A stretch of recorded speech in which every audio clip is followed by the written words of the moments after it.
Right, Martin, did that result, that performance show why maybe York City have struggled to win 3 consecutive games in so long?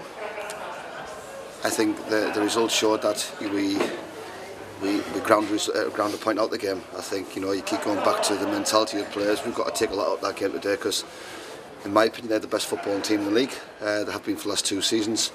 They beat Salford 5-0 last season because of the way they style the player. So you've got to sort of look at the opposition and look how they play and how long they've played that way for, and which suits their personnel. So we've got to take a lot out of that day because again, I think it could have been quite easy to let them dominate the whole game, and they did for big spells. But I thought we showed great spell about 15-20 minutes before half time when off John's superb free kick. That gives us a bit something to go for, and we got ourselves back in the game. But we dug in. It's a really important point. I think over a season we'll look back and hopefully remember how important this point was today. Yeah, we said that during the game. They often like to pass the ball around. They're quite good at it as well. Their possession stats, they'll have had lots of possession here today.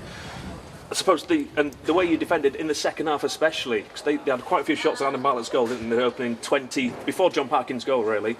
That seemed to stop so much in the second half. You were a lot more solid defensively in that second period. Yeah, you set up. You can't press against teams for 90 minutes. Doesn't matter what level you play against. But what you can do, you can have a good shape for 90 minutes. And I thought certainly the second half would become more difficult to break down. Yeah, Bartlett made some good saves, but they're savable saves. He gets them on the match. But from my point of view, I'd expect him to make them saves. They're not top corners. Everything's in and around his feet, and he makes a great one with his legs. 20 minutes to go, but. We showed some real good signs of play, throughout the game. We had little spells, but not big spells. But I keep going back. The opposition were very good, and I think again an unbeaten performance, and I think there's something to build on.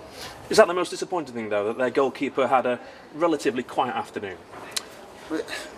They're a good team. I keep answering the same question. They're a good team. The reason why it is, but we didn't. Probably upset plays. Some corners come in, things weren't just quite dropping for us around the box. Another day, Morgan Smith gets through there. Probably just misses the pass of Ferguson to get you maybe the winner 2-1, pinch the game. Another day they come off, but what we showed is a great resilience. Fitness level was outstanding, had to be, because otherwise you would have got beat very, very easily. And I think there's something to build on again.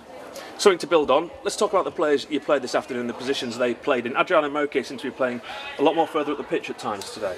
We did that just to stop their foreplaying. Of the reports we've had, if we allow him to get on the ball, he can make them play. So he played an advanced role just as a go to do a job on him, because again that was their game plan, that they split wide as centre halves. He drops in, tries to get the ball. He didn't affect the game as much as they would have liked to do. They affected the game in other areas, but again, just another real good performance from Mork, which probably people didn't appreciate how hard that role is. He's out of possession, he's got a man-to-man job to do, and I think tactically that worked. It's a position he's not used to playing. No, he did it because he's got the energy. I think he likes getting around people. He's got great energy for 90 minutes, and he's tied down there, and rightly so, because he's had to put in a shift. Probably he's never done like that for a long, long time, and it worked.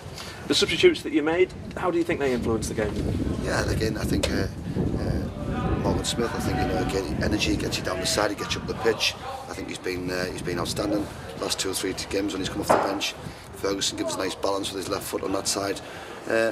And it was about making sure that we didn't get beat towards the last 15-20 minutes, and we dug in, we worked hard, and we came away with a point which was very important. What type of player is Mario Morgan Smith? Is he one of those players that you need to give him a bit of an arm around the shoulder, because he's been used to starting games for York City, and these last couple of games you put him on the bench? Yeah, well, he's getting himself back into the starting lineup. That's one thing for sure. I've been absolutely delighted with his attitude. It's quite easy to go away and sulk. He's a real great professional.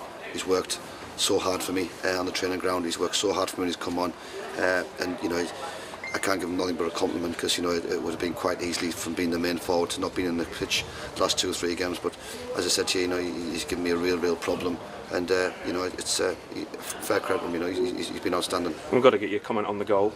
I thought that was a greater free kick than the one he scored against Brackley. Yeah, I think the one against Brackley just lets it go, and it could rise in top corner. I think that's about pure skill. He sees maybe the wall, where the position the wall was, and he puts so much pace in it. It was great. We worked on set free kicks yesterday from wide areas and from central, and there's 2 or 3 of the boys who were just putting them in areas, and he was doing that. He must have had 4 or 5 efforts yesterday. He did that exact same. So again, I'm not just saying, but going back to the training ground, it works. It comes off. The shape, the discipline, the free kick, and we ground out a really important point.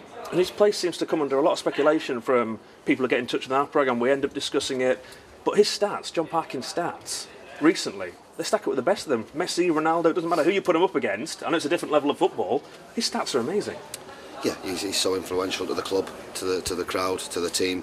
His stats are, I think, at whatever level you add, it's fair play to him. A 35-year-old still to produce performance. I thought his performance today, all-round game, was very, very good. Won his headers. I thought his build-up play was very good overall. And one chance, one goal. And I think from a manager's point of view, that's what you judge forwards off. Do you feel he gets unfairly penalised at times? I think he feels as though he does.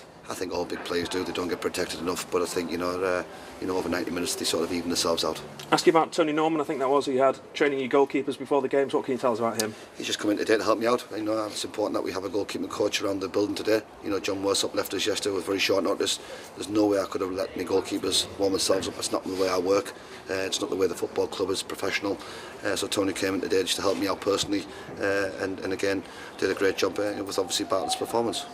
Just a one-off, or is it something you'd like to see continue? I don't know. It's just something I had to make an emergency call last night. Get in the car, get yourself down the road, and he was straight here, so that was great. Great, well done on the point. Shame it wasn't 3. We'll see you next week at Hull here against Colville, the FA Trophy.